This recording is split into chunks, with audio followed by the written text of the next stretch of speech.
All right. Stick with me, guys. Stick with me one time.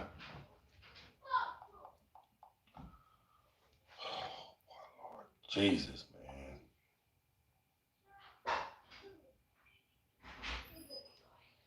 Doing okay? We're doing good, Jason? Okay, we're way up here. We got to make sure everyone gets out and votes, but we're way up, so I want to thank you. We've had tremendous experience here. We won every time we ran. A special place. Well, my son, he and his wonderful wife, you know who I'm talking about. Lara. Lara.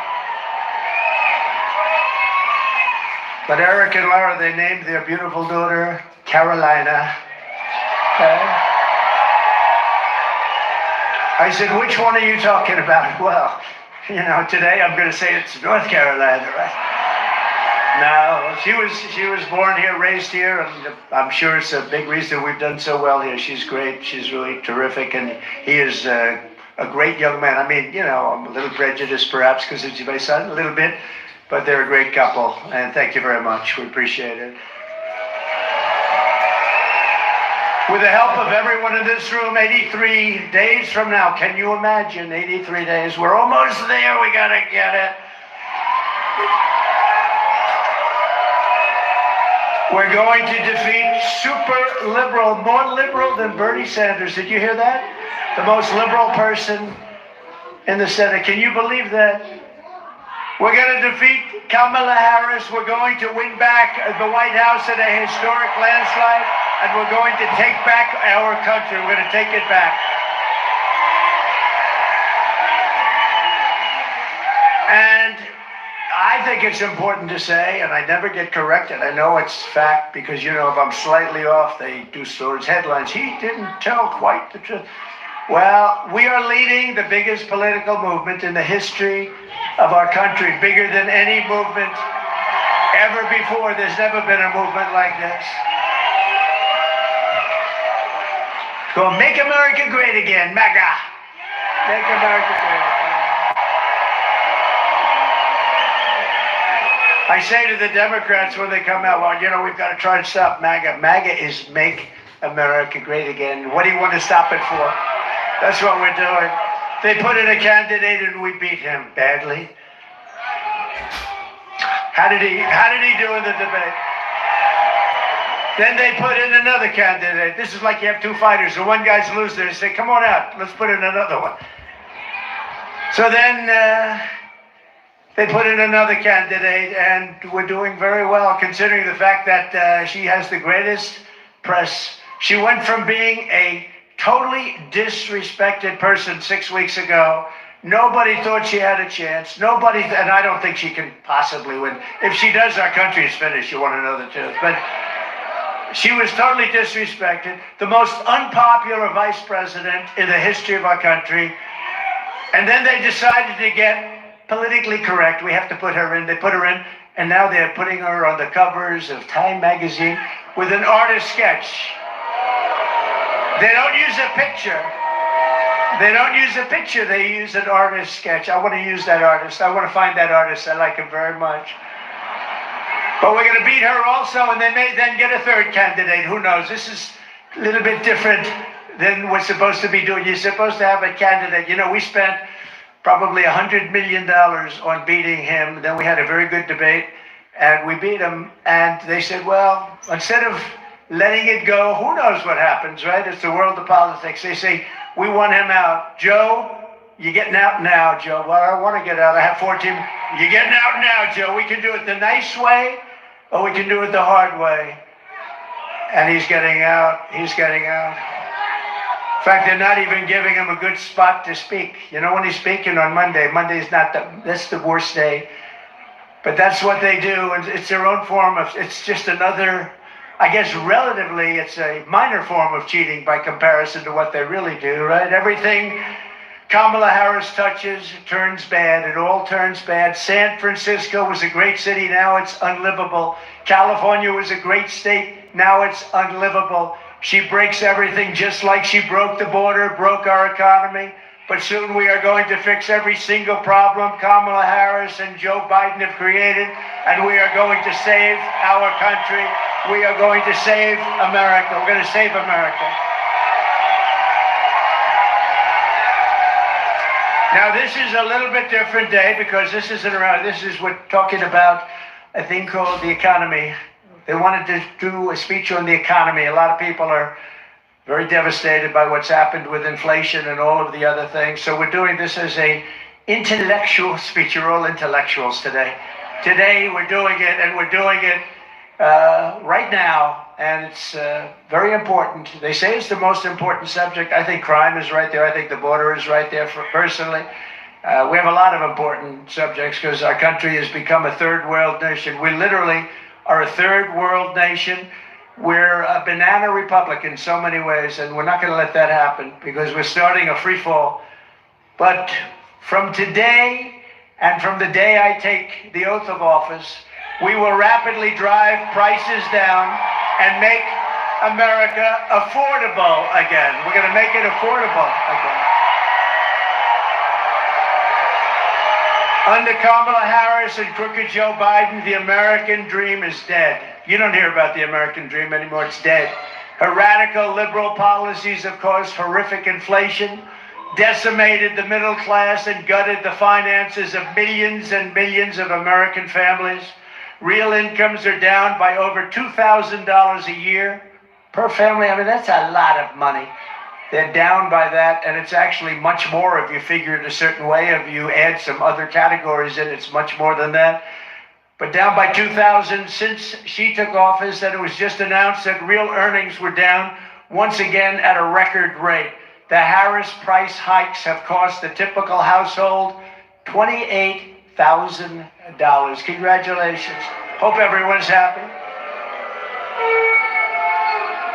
Credit card debt has exploded, and it's exploded to the highest it's ever been, and the cost of a typical monthly mortgage has tripled, and probably more than that if you think about it. We were at about 2.4%, and now you're up to 10% and even 11%, but you're really not there because you can't get the money even if you want to pay it.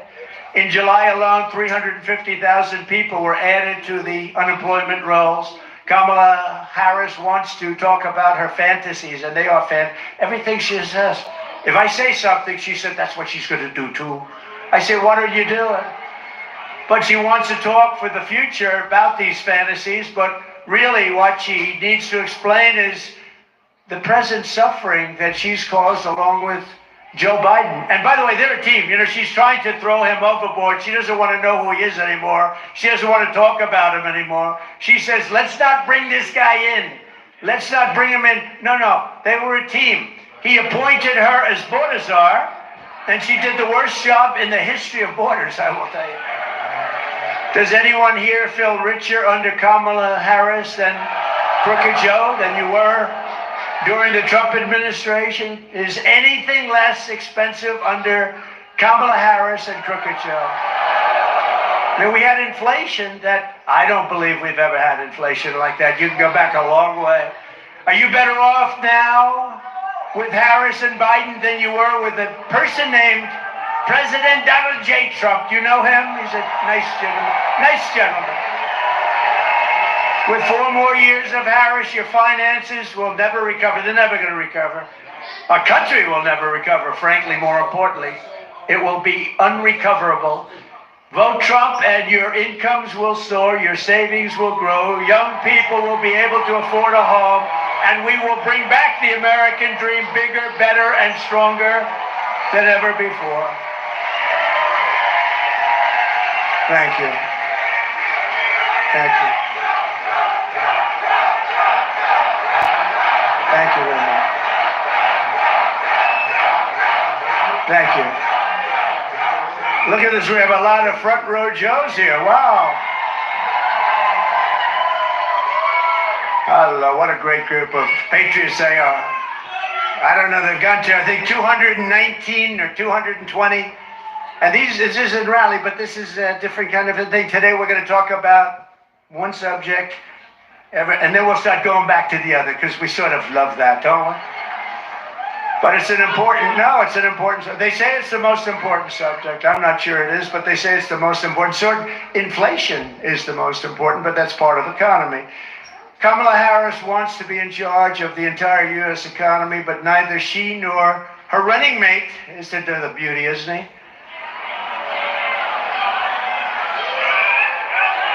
He signed a bill.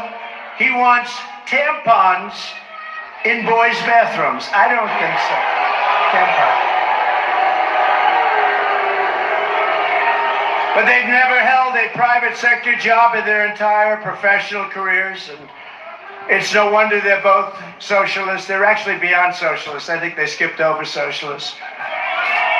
That's why I think when people find out, because you don't know who these people are, I think when people find out who they are, I personally don't think they can do well in the election. They've destroyed this country. What they've done, when you look at San Francisco, what happened to, and she was the one that started it years ago. She was district attorney. Then she was the attorney general of the state of California. California is a disaster now. Now, Gavin Newsom hasn't helped very much, but it's a disaster. She was the one. This November, voters are going to give radical liberal Kamala Harris the opportunity to try something new, a real job in the private sector for the first time in her life. Nice. Kamala has declared that tackling inflation will be a day one priority. Think of it, for her, but day one for Kamala was 3.5 years ago. Why hasn't she done it? You know, I keep saying, she's one of these complainers, you know, like a critic. I remember growing up, I'd see plays on Broadway and I'd go to different things, and you'd always have critics, they criticize, but I'd see, and they were critical, but they never did it themselves, you know. She's a critic, that's all she is. She never did anything. Nothing that she ever did worked. When Kamala lays, and she got lucky with this. She was the first one out. She was 22 people, I guess, I hear. I just asked, I said, that many? A lot of people. She never made it to Iowa, the great state of Iowa. She was the first one out. She had a lack of skill, and people didn't like her, and now she's running for president, and she never got one vote. Think about that. When Kamala lays out her fake economic plan this week, probably will be a copy of my plan, because basically that's what she does. Just remember, she goes to work every morning in the West Wing. Her desk is 10 steps from the Oval Office. She cast the tie-breaking votes that gave us record inflation, and for nearly 4 years, Kamala has crackled as the American economy has burned. What happened to her laugh? I haven't heard that laugh in about a week. That's why they keep her off the stage. That's why she's disappeared. That's the laugh of a crazy person, I will tell you, if you haven't told her. It's a crazy. She's crazy. They told her, don't laugh, don't laugh. No, it's her. No, her laugh is career threatening. They said don't laugh. She hasn't laughed. She doesn't laugh anymore. It's smart, but someday it's going to come out.